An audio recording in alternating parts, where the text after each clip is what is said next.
Bismillahirrahmanirrahim. Bismillahirrahmanirrahim.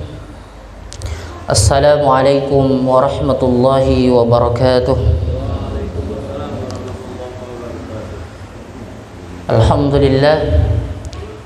Alhamdulillahilladzi arsala rasulahu bil huda wa dinil haq liyudhhirahu 'alad dini kullihi wa kafaa billahi shahida.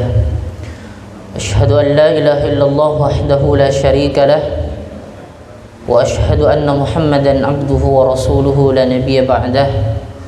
Rabbi shrah li sadri wa yassir li amri wahlul 'uqdatam min lisani yafqahu qawli, amma ba'du. Bapak-bapak jemaah salat maghrib yang dirahmati Allah Subhanahu wa taala, pertama-tama mari kita panjatkan rasa syukur kita kepada Allah Subhanahu wa taala dengan ucapan alhamdulillahi rabbil alamin. Pada kesempatan yang mulia ini, di tempat yang mulia ini, Allah Subhanahu wa taala memberikan kita kesempatan untuk menghambakan diri, merendahkan diri di hadapan Allah Subhanahu wa taala dengan sesungguh-sungguhnya niat karena Allah Subhanahu wa taala. Dengan begitu nikmat yang Allah berikan kepada kita semuanya bernilai pahala di hadapan Allah Subhanahu wa taala. Kemudian tentu yang kedua, mari kita senantiasa bersolawat kepada Rasulullah sallallahu alaihi wasallam dengan ucapan Allahumma salli ala sayyidina Muhammad.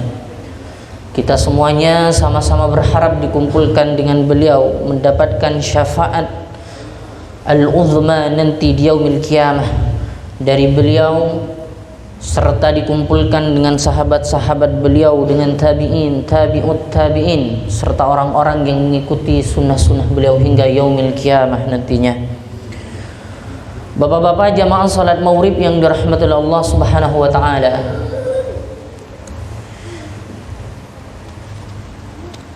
pada kesempatan malam hari ini saya ingin mengutip satu tema di dalam kitab Al-Uqudul Lijjin, di dalam kitab karangan Syekh Muhammad bin Umar Nawawi Al-Jawi atau Al-Bantani. Sebenarnya kitab ini membahas tentang bagaimana kita membangun rumah tangga yang diridhoi oleh Allah Subhanahu wa taala. Di dalam salah satu fasal yang keempat, fi hurmati nadhri rajuli ila nisa'il ajnabiyyati wa aksihi. Di fasal keempat ini membahas tentang bagaimana seorang laki-laki itu haram meletakkan pandangannya kepada seorang perempuan yang bukan mahram, begitu pula sebaliknya. Ini terkhusus karena tidak bisa dipungkiri, mau yang sudah beristri ataupun tidak, mata ini sulit untuk dikontrol. Itu tidak bisa dipungkiri karena memang zuyyina linnasi hubbus syahawat minan nisa. Dihiasi bagi seluruh umat manusia itu akan kesenangan kepada seorang perempuan. Apalagi ada syariat yang memperbolehkan seorang laki-laki untuk berpoligami. Maka itu disediakan oleh Allah Subhanahu wa taala syariat itu. Tapi sebelum itu kadang-kadang permasalahan-permasalahan seperti ini sering kali terjadi sehingga meretakkan keharmonisan di dalam rumah tangga. Maka kata Allah Subhanahu wa taala di dalam Al-Qur'an surah Al-Ahzab, a'udzubillahi minasyaitonirrajim, wa idza sa'altumuhunna mata'an fas'aluhunna min wara'i hijab.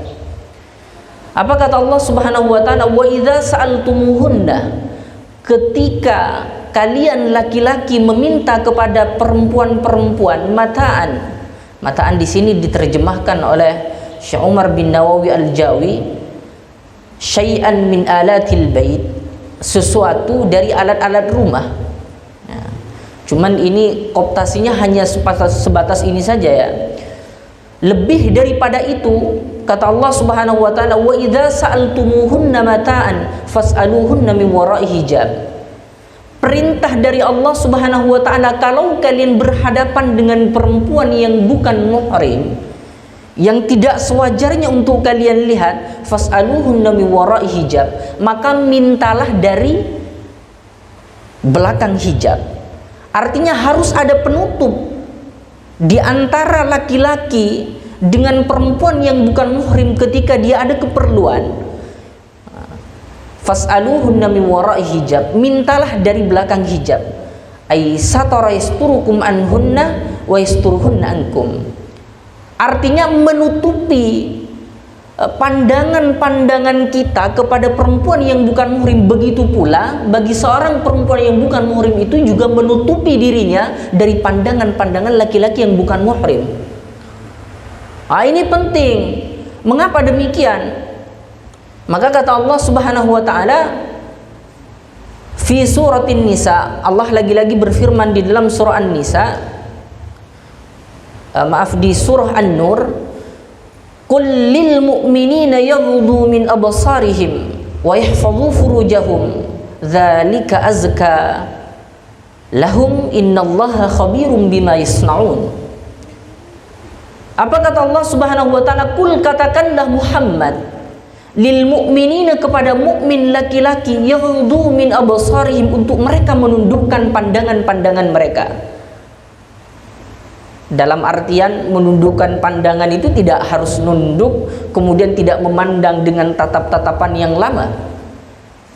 Dalam artian bukan hanya sebatas itu saja. Yaghuddu min absarihim itu bagaimana seorang laki-laki itu benar-benar menjaga sehingga timbulnya syahwat di dalam dirinya, sehingga ada sedikit ketertarikan dan timbul fitnah di antara pandangan-pandangan yang mereka lakukan antara laki-laki dengan perempuan yang bukan muhrim. Wa yahfazu furujahum, dan senantiasa memelihara kemaluan-kemaluan mereka. Tentu amma la yahillu lahum fa'alahu biha, tentu menjaga dari sesuatu yang tidak dihalalkan bagi mereka untuk melakukannya. Kalau laki-laki, tidak dihalalkan bagi seorang laki-laki untuk melihat perempuan itu dengan pandangan yang berlebihan. Dzalika azka. Mengapa demikian? Dzalika azka, sesungguhnya hal itu lebih baik. Diterjemahkan ay khair lahum, bagi mereka, innallaha khabirum bima yasnaun. Mengapa hal demikian dilarang oleh Allah Subhanahu wa taala? Karena itu lebih baik untuk menjaga kesucian hati dan kesucian jiwa, akal pikiran bagi seorang laki-laki. Tujuannya untuk apa? Untuk menjaga keharmonisan di dalam rumah tangga. Wa qul lil mu'minat, dan katakanlah Muhammad lil mu'minati, kepada perempuan-perempuan mukmin, yaghudduna min absarihinna, untuk menjaga pandangan-pandangannya, wa yahfazna furujahunna, dan menjaga kemaluannya. Begitu pula sebaliknya bagi seorang perempuan, untuk senantiasa menjaga kesucian dirinya dari hal-hal yang tidak dihalalkan oleh Allah Subhanahu wa taala untuk dilakukan. Maka kata Nabi sallallahu alaihi wasallam, an-nadharatu sahmun masmumun min siham iblis, faman tarakaha khawfan min Allah ta'ala a'tahu Allah ta'ala imanan yajid halawatahu syahwatan wa kafa biha fitnah. Kata Nabi sallallahu alaihi wasallam, an-nadharatu, memandang atau pandangan, sahmun, itu merupakan panah, masmumun min siham iblis, di antara panah-panah yang dilepaskan oleh iblis. Jadi pandangan seorang laki-laki kepada perempuan yang bukan muhrim, perempuan yang tidak dihalalkan untuk dirinya, itu bagaikan seperti panah yang dilepaskan oleh iblis. Faman tarakaha, dan barang siapa meninggalkan untuk memandang, khaufan minallahi ta'ala, karena takut kepada Allah Subhanahu wa ta'ala, atau Allah Ta'ala, maka Allah Subhanahu wa ta'ala akan memberikan kepada dirinya imanan, satu keimanan, yajid halawatahu, dia akan merasakan manisnya keimanan di dalam dirinya. Jadi jangan dikira orang sholat itu memancing dirinya untuk merasakan manisnya iman, kemudian khusyuknya di dalam sholat-sholatnya. Tapi ketika dia di luar sholat tidak mampu mengendalikan pandangannya, itu akan mengganggu manisnya keimanan bagi orang-orang yang beriman. Jadi sangat ada kaitan erat sekali dengan hati, dengan keyakinan seseorang. Wa qala Isa alaihi salam, berkata Nabi Isa alaihi salam, iyyakum wan nadhrah, takutlah kalian dengan pandangan. Ai ittaqun nadhrah, yani takutlah kalian dengan pandangan. Mengapa demikian? Fa innaha tazra'u fil qalbi min syahwatan wa kafa biha fitnah. Mengapa kalian harus takut kepada pandangan? Karena sesungguhnya memandang itu akan menetapkan di dalam hati diri orang-orang itu syahwat. Syahwat itu munculnya awal mula itu dimulai dari pandangan. Orang gak mungkin bernafsu, gak mungkin bersyahwat kalau tidak dimulai dengan pandangan.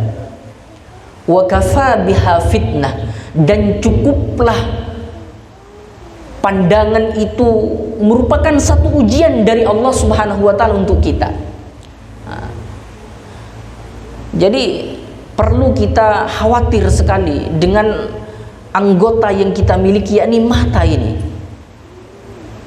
Karena awal mula semua kejadian-kejadian, baik itu yang baik ataupun yang buruk, itu diawali dari pandangan.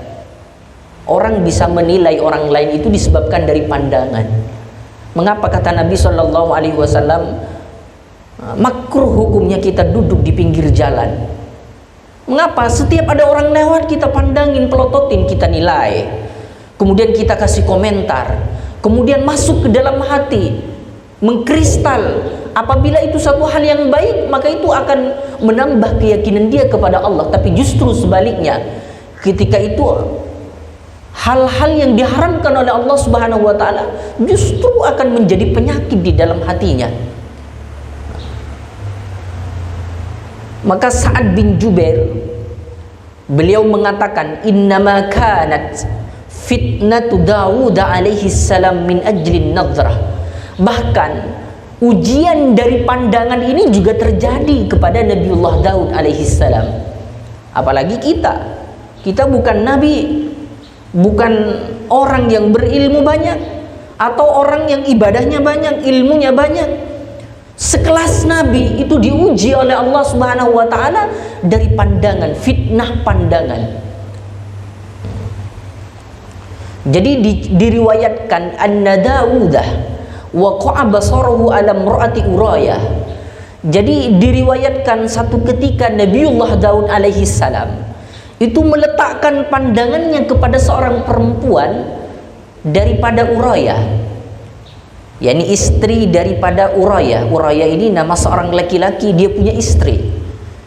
Dilihatlah oleh Nabiullah Daud alaihi salam, famala qalbahu biha, kemudian terpautlah hati Nabiullah Daud alaihi salam kepada seorang perempuan tadi.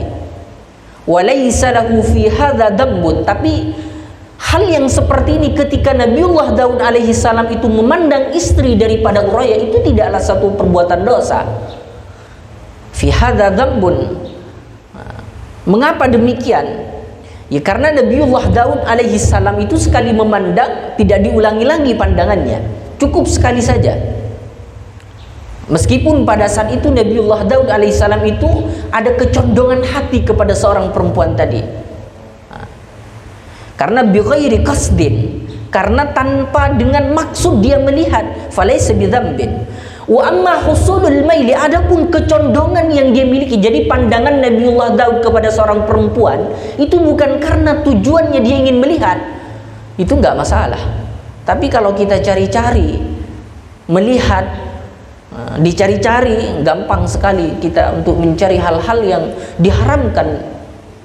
Itu dosa. Yang nggak dosa itu kalau sekali melihat. Lantas bagaimana wa amma husulul maili, bagaimana dengan kecondongan hati seseorang yang ketika dia melihat tiba-tiba langsung ada rasa di dalam hatinya, aqaban nadhru falaysa aidan dzamban, itu pula juga tidak dosa bagi dirinya. Jadi kalau jatuh cinta, menaruh hati kepada seseorang, sekali pandang itu tidaklah berdosa.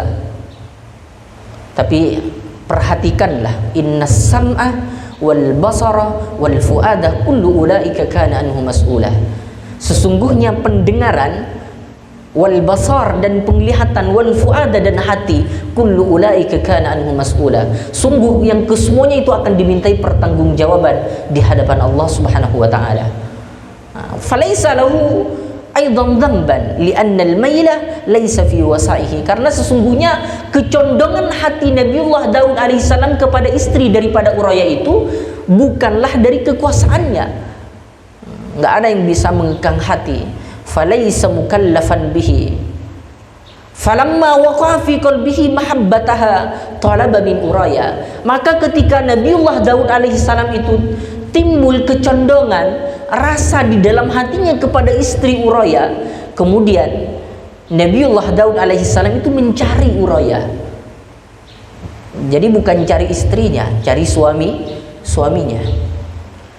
Faqala lahu alaihissalam, kemudian Nabiullah Daud alaihissalam itu berkata kepadanya, yakni kepada Uraya, anzil animra'atak wa akfilniha.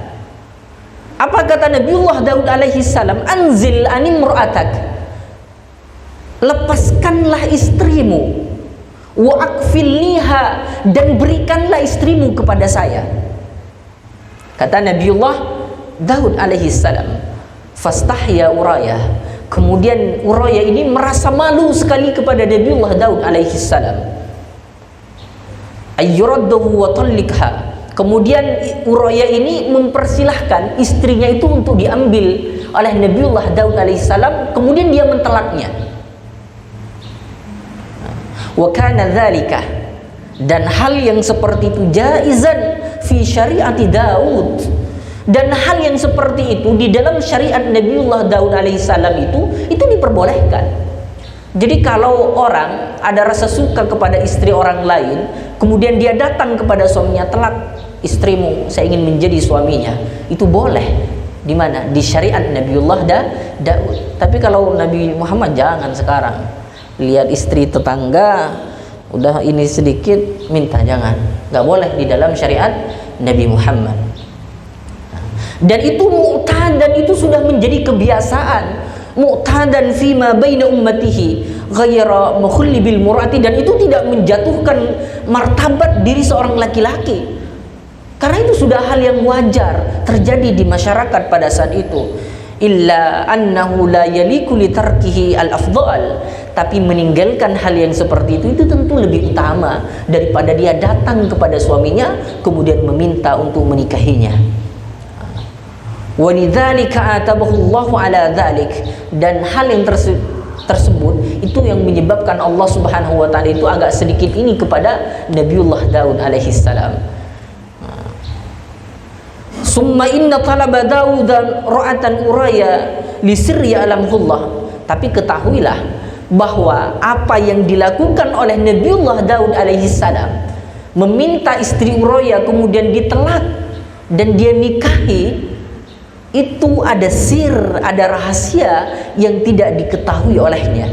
Yang tahu hanyalah Allah Subhanahu wa taala. Itu semuanya kehendak Allah. Li sirrin ya'lamullah wa huwa annahu lamma tazawwajaha atat lahu bi Sulaiman. Ketahuilah ketika Nabiullah Daud alaihi salam itu menikah dengan istri Uraya, lahirlah Nabiullah Sulaiman alaihi salam. Ini kalau nabi ya, nabi yang bertindak seperti itu, Allah akan berikan kemuliaan di dalam hidupnya. Karena nabi itu bertindak berdasarkan wahyu dari Allah Subhanahu wa taala.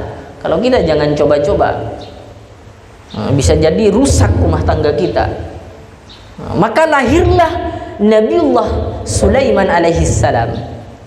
Faya ummuhu, dan dialah ibu daripada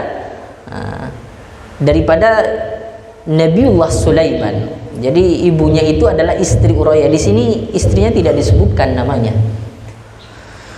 Waruwiya anna Dawud alaihi salam. Jadi ceritanya begini.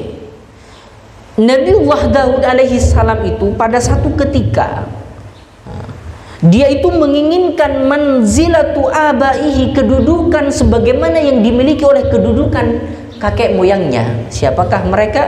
Ibrahim wa Ishaq wa Yaqub. Nabiullah Daud alaihi salam itu meminta kepada Allah, ya Allah, berikan kedudukan yang sama sebagaimana engkau berikan kepada Nabiullah Ibrahim, Nabiullah Ishaq dan Nabiullah Yaqub alaihi wassalam. Jadi minta kedudukan yang sama. Wa sa'ala alaihi salam rabbahu, kemudian minta kepada Allah Subhanahu wa taala ayyamtahinahu kama imtahanahum. Sebagaimana kemuliaan yang dimiliki oleh mereka. Wa yu'tihi minal fadli ma a'tahum. Kemudian Allah Subhanahu wa taala memberikan kepada Nabiullah Daud alaihi salam dari keutamaan sebagaimana yang diberikan kepada mereka, yakni kepada Nabiullah Ibrahim, Ishaq dan Yaqub. Fa'ahallahu ta'ala, kemudian Allah Subhanahu wa taala mewahyukan kepada Nabiullah Daud alaihi salam. Jadi pada satu ketika Allah Subhanahu wa taala mewahyukan kepada Nabiullah Daud alaihi salam. Baiklah, kata Allah Subhanahu wa taala. Apa kata Allah Subhanahu wa taala? Tunggu saatnya. Fa'ajabahu. Kemudian falamma kana dzalikal yaum, ketika hari itu sudah tiba. Ja'ahu syaitan, datanglah syaitan. Fatamassala lahu fi surati hamamatin min dhahabi fiha min kulli launin hasanin. Kemudian datanglah syaitan hendak menguji Nabiullah Daud alaihi salam. Pada saat itu dia berupa burung merpati yang terbuat dari emas, yang burung itu memiliki warna-warni yang sangat cantik. Fa'ajabahu hasanaha. Kemudian Nabiullah Daud alaihissalam itu sangat tertarik akan keindahan yang dimiliki oleh burung tersebut.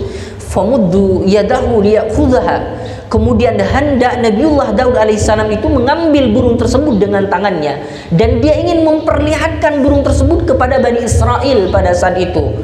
Dia ingin memperlihatkan liyanzuru ila qudratillahi ta'ala. Dia ingin ngambil burung itu kemudian dibawa kepada Bani Israel, ini loh kekuasaan Allah. Allah itu maha kuasa menciptakan burung merpati yang terbuat dari emas berwarna-warni. Jadi tujuan Nabiullah Daud itu ingin menunjukkan ini, Allah Subhanahu wa taala itu kuasa. Fatarat ghair ba'idin. Kemudian Nabiullah Daud alaihi salam itu melihat burung itu terbang sangat jauh. Kemudian diikutilah oleh Nabiullah Daud alaihi salam sehingga sampai pada satu tempat di mana Nabiullah Daud alaihi salam itu hendak mengambil burung itu, mendapatkan burung itu. Dia melihat seorang perempuan yang sedang mandi. Yang perempuan itu dikibaskan rambutnya luar biasa sehingga menarik pandangan daripada Nabiullah Daud alaihi salam. Kemudian setelah itu tiba pada satu taman yang sangat indah. Itu burung didapati oleh Nabiullah Daud alaihi salam. Melihat perempuan tadi, perempuan tadi ini disebutkan di awal bahwa perempuan itu adalah istri Uraya. Kemudian dia tanya-tanya kepada orang-orang sekitar, siapa itu perempuan. Ternyata perempuan itu adalah istri Uraya. Nabiullah Daud alaihissalam mencari Uraya, kemudian meminta agar supaya istrinya ditelak, kemudian dia menikah dengannya. Fadzalika jaizun min ghairi taqayyurin min ghairi naqirin illa anna Dawud alaihi salam li'azmi manzilatihi wa irtifa'i martabatihi. Dan hal itu, permintaan sebagaimana saya sampaikan tadi, bahwa hal itu diperbolehkan di dalam syariat Nabiullah Daud alaihi salam. Tapi hal yang tersebut itu tetap lebih baik untuk ditinggalkan. Dan Uraya pada saat itu membiarkan Nabiullah Daud alaihissalam, ya meskipun diriwayatkan fayatazawwajaha ma'aksrati nisa'ihi, meskipun diriwayatkan Nabiullah Daud alaihissalam itu banyak istrinya, tapi ini perempuan istimewa sehingga melahirkan Nabi mulia, yakni Nabiullah Sulaiman alaihissalam. Maka itulah yang terjadi kepada Nabiullah Daud alaihissalam. Nabiullah Daud itu kena fitnah daripada memandang, ujian dari Allah Subhanahu wa taala. Maka berkatalah Nabiullah Daud alaihissalam ketika lahir Nabiullah Sulaiman, wa qala Daud li ibnihi Sulaiman alaihi assalam, ya bunayyah, wahai anakku. Kata Nabiullah Daud kepada Nabiullah Sulaiman, imshi khalfal asadi wal aswad, wahai anakku, berjalanlah engkau di belakang ular yang berwarna hitam, ular besar yang berwarna hitam. Nah, itu disebutkan sebagaimana di dalam riwayat yang sahih seperti itu. Wala tamshi khalfal mar'ati, tapi jangan sekali-kali engkau berjalan di belakang seorang perempuan. Artinya apa? Lebih baik kita berjalan di belakang ular besar yang hitam sangat menakutkan daripada kita berjalan di belakang seorang perempuan. Karena berjalan di belakang seorang perempuan itu lebih berbahaya daripada kita berjalan di belakang ular yang sangat berbisa. Jadi dahsyatnya fitnah seorang perempuan ketika kita memandang itu lebih berbahaya daripada fitnah-fitnah yang lain. Dan itu kita tanpa sadari sering kali kita lakukan. Sulit kita mengontrol pandangan-pandangan kita. Nah, kita keluar dari masjid ini, keluar ke pasar, Insya Allah kita udah khusyuk nih sholat, udah ngaji seperti ini, keluar beda lagi. Ketika di sini khusyuk, ketika di luar, ini yang harus dijaga. Dan itu kaitannya dengan iman, kaitannya dengan iman. Makanya kata Nabi Shallallahu Alaihi Wasallam, pandangan itu sangat erat kaitannya sekali dengan manisnya iman seseorang. Makanya orang kenapa sholat nggak khusyuk, sedekah ada iming-iming kontaminasi dengan tujuan-tujuan duniawi, kemudian dia zakat dan semacamnya, ibadah-ibadah yang lain itu tidak murni semata-mata karena Allah Subhanahu wa taala, sehingga dia nggak nyaman dengan ibadah-ibadah yang dia lakukan. Mengapa? Karena dia tidak merasakan manisnya keimanan kepada Allah Subhanahu wa taala. Maka hati-hati berjalan di belakang seorang perempuan. Wa qala Mujahid, Imam Mujahid berkata, idza aqbalatil mar'atu, apabila kalian berada di hadapan seorang perempuan, jalasa iblis ala ra'siha, maka duduklah iblis itu di atas kepalanya. Jadi kalau kita berhadap-hadapan dengan seorang perempuan, iblis itu akan senantiasa berada di atas kepalanya, menghiasi, fazayyanaha liman yanzuru, kemudian akan mempercantik, akan kelihatan indah di hadapan orang-orang yang melihatnya. Wa idza adbarat, ketika kita berada di belakangnya, jalasa ala ajizatiha fazayyanaha liman yanzur, kemudian ketika kita berada di belakang seorang perempuan, maka iblis itu akan duduk di atas pantatnya. Jadi dari belakang kena, depan kan kena, ngapain? Makanya menjaga pandangan yang dimaksud dengan wa yahfadhu furujahum, kemudian yaghuddu min absarihim, menundukkan pandangan itu berawal dari situ. Melihat sesekali karena tidak sengaja itu tidak bermasalah. Ketika diulangi, disitulah iblis itu akan mulai berperan.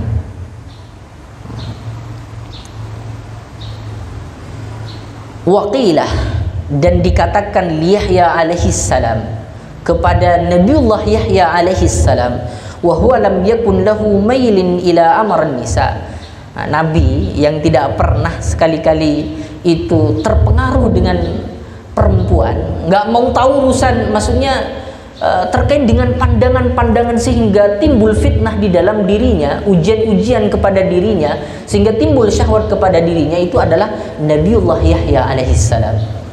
Beliau itu termasuk nabi yang sangat menjaga sekali dengan pandangan. Apa kata beliau? Ma bada az-zina qala an-nadru. Permulaan daripada zina itu dimulai daripada pandangan. Kenapa orang berzina? Zina itu bukan hanya zina kelamin, tapi zina memandang, kemudian zina hati, mengharap-harap. Nah, maka disebutkan di sini wat tamanni lizina bil qalbi wa zina al ain min kibaris saghair.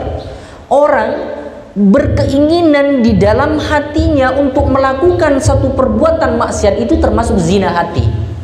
Jadi kalau kita memandang, kemudian timbul di dalam hati kita keinginan untuk melihat sesuatu yang diharamkan oleh Allah, itu termasuk zina hati. Membayangkan, kemudian menghayal tentang sesuatu yang diharamkan oleh Allah, itu termasuk zina hati. Wa zinal ain, dan zina mata, min kibaris saghair, itu merupakan sebesar-besarnya dosa kecil. Jadi di antara dosa-dosa kecil yang paling besar dosanya itu adalah dosa zina hati dan zina pandangan. Wa huwa yuaddi ilal qurbi ilal kabiratil fahisyah, dan orang sudah melakukan zina hati dan zina pandangan itu akan mendekati kepada zina yang besar, al-kabiratil fahisyah, terhadap keburukan-keburukan yang lebih besar. Apa? Wa huwa zinal farji, yaitu zina kemaluan. Kenapa orang bisa berzina kemaluan? Itu dimulai dari zina mata, kemudian dimulai dari zina hati. Orang tidak bisa mengontrol matanya, tidak bisa mengontrol hatinya, tidak mungkin dia akan mengontrol kemaluannya. Wa yahfadhu furujahum, maka kata Allah Subhanahu wa taala yang terakhir, wa yahfadhu furujahum, dan peliharalah kemaluan kalian. Diawali dari yaghdu min absarihim, menundukkan pandangan. Orang kalau mau tidak berzina, udah jaga pandangan saja. Wa man lam yaqdir ala ghaddi basarihi lam yaqdir ala hifdzi farjihi, dan orang yang tidak mampu untuk menundukkan pandangannya, maka dia tidak akan mampu untuk menjaga kemaluannya.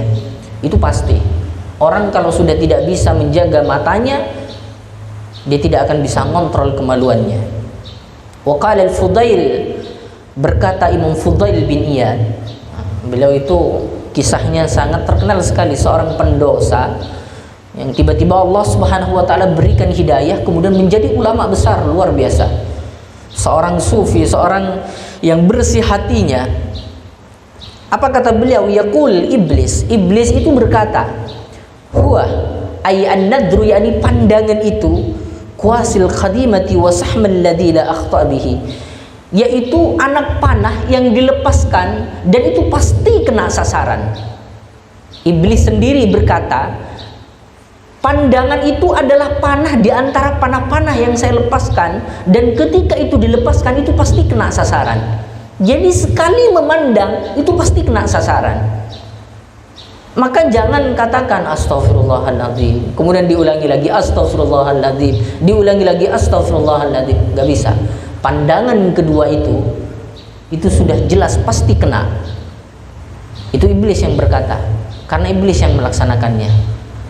Nah, kita ini tidak bisa mengontrol hal-hal yang seperti itu kecuali menjaga diri kita, menjaga hati kita. Qala ba'duhum, berkata sebagian di antara mereka itu, kullul hawadis, setiap yang baru, mabda'aha minan nazar, setiap yang baru itu pasti dimulai dari pandangan.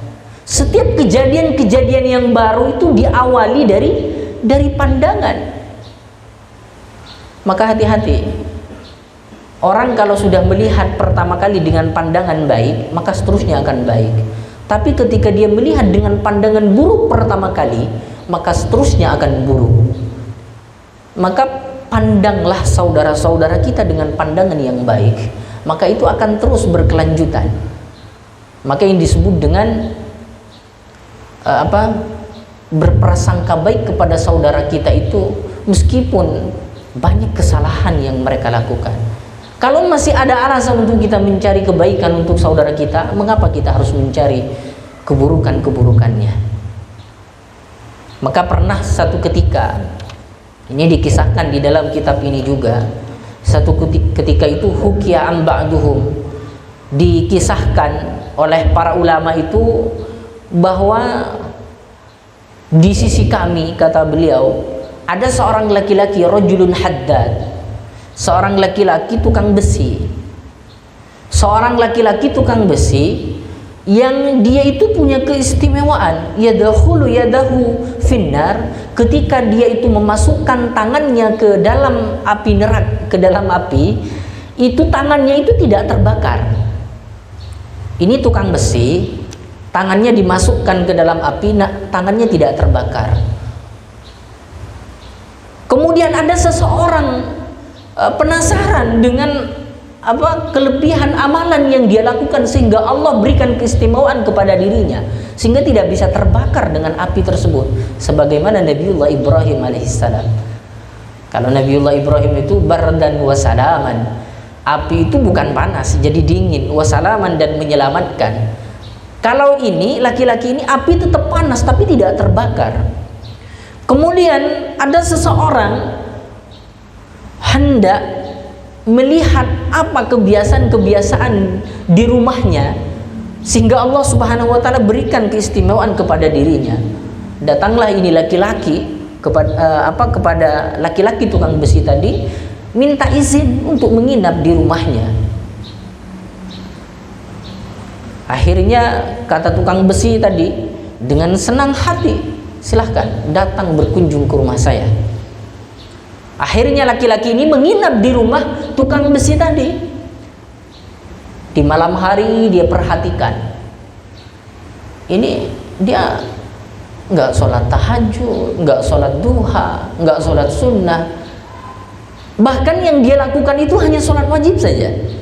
Dia laksanakan yang wajib saja. Ya udah, sholat duhur, asar gitu.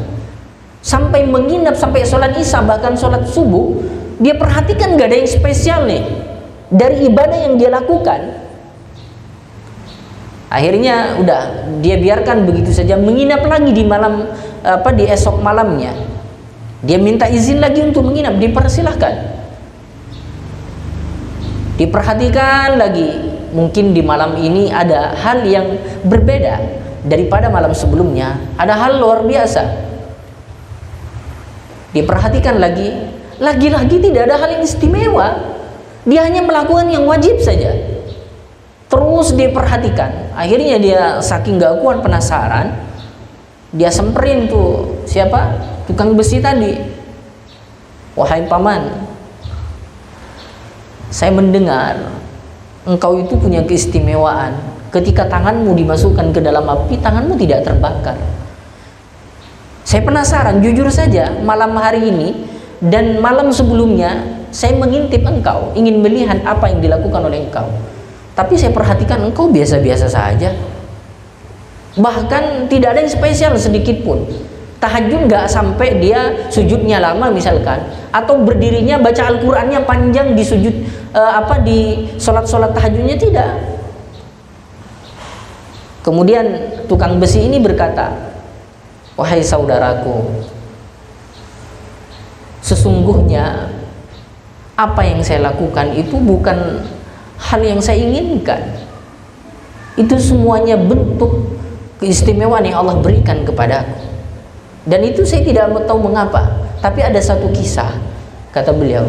Satu ketika dulu, ketika saya masih tinggal di salah satu tempat saya itu di perkampungan saya dulu, kata tukang besi tadi, saya punya tetangga seorang perempuan, dia itu single, perempuan cantik, pokoknya luar biasa lah. Satu ketika saya berkehendak sekali ingin mendatanginya, kemudian meminta untuk melakukan suatu hal yang dilarang oleh Allah Subhanahu wa taala, untuk melakukan perbuatan zina. Tapi lagi-lagi itu perempuan tidak mau. Saya datangi, Saya minta untuk melakukan sesuatu yang diharamkan oleh Allah, tapi dia nggak mau. Terus saya coba di hari berikutnya, bahkan berbulan-bulan, bertahun-tahun saya coba itu untuk melakukan sesuatu yang diharamkan oleh Allah Subhanahu wa taala, tapi lagi-lagi perempuan itu tidak mau. Karena dia menjaga kesucian dirinya, dia mengatakan saya takut kepada Allah Subhanahu wa taala. Tiba pada musim paceklik, khaufan minal ju', takut luar biasa, kelaparan ini perempuan. Dia nggak punya makanan sedikit pun di rumahnya. Sedangkan laki-laki tukang besi ini punya kelebihan. Perempuan ini saking nggak kuat laparnya, pada suatu ketika dia datang kepada laki-laki tukang besi ini minta makanan. Wahai paman, berikanlah kepadaku makanan, saya lapar sekali. Apa kata tukang besi ini? Baiklah, saya akan berikan makanan ini kepadamu, tapi dengan syarat engkau mau berhubungan denganku, melakukan zina denganku, kata laki-laki tukang besi ini. Lagi-lagi ini perempuan menolak. Demi Allah, lebih baik saya mati daripada saya harus menanggung beban dosa yang luar biasa. Akhirnya pulang itu perempuan, masih lapar. Keesokan harinya datang lagi nih perempuan kepada tukang besi, minta hal yang sama, lapar sekali. Lagi-lagi tukang besi ini tetap mengatakan hal yang sama. Tidak, harus ada syarat. Akhirnya pada satu ketika luluhlah juga ini hati tukang besi tadi. Datang ini perempuan, datang lagi, terketuklah hatinya. Allah berikan hidayah di dalam hatinya, sehingga dia memberikan makanan kepada perempuan tadi. Disamperin ke rumahnya, diketuk-ketuk pintunya. Perempuan itu takut luar biasa, karena ada seorang laki-laki yang hendak melakukan sesuatu yang diharamkan oleh Allah Subhanahu wa taala, tiba-tiba datang ke rumahnya. Kemudian dia mengatakan, demi Allah saya memberi makanan pada hari ini bukan karena ada syarat, bukan karena ingin melakukan sesuatu yang diharamkan oleh Allah, tapi benar murni saya ingin memberikan kepadamu. Kemudian cerita ini disampaikan kepada laki-laki yang penasaran tadi. Apa kata laki-laki tukang besi ini? Mungkin gara-gara ini, karena saya menahan hawa nafsu di dalam diri saya untuk tidak menodai seorang perempuan yang tidak halal bagi saya, menyebabkan Allah Subhanahu wa taala memberikan keistimewaan kepada diri saya. Gara-gara itu saja. Nggak ada ibadah yang spesial. Menahan hawa nafsu, menahan, mencegah diri kita untuk melakukan zina, melakukan sesuatu yang diharamkan oleh Allah Subhanahu wa taala, itu menyebabkan Allah Subhanahu wa taala memberikan keistimewaan di dalam hidup kita. Jangan dianggap hal sepele.